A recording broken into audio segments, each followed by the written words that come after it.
मोदी 2 दिवसापूर्वी इस्रायलमधून आले.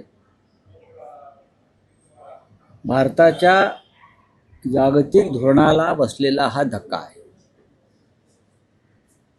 इराणमध्ये 40 दिवसाचा शोक हा जाहीर केला.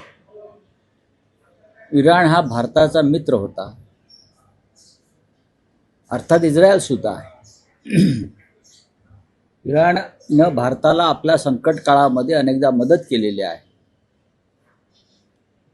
काश्मीरच्या प्रश्नावर खुलेपणानं भारताच्या बाजूने उभा राहिलेला देश म्हणजे इराण.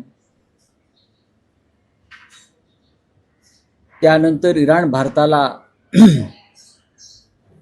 अत्यंत स्वस्त दरामध्ये तेल देत होता, एका मैत्रीच्या नात्यानं.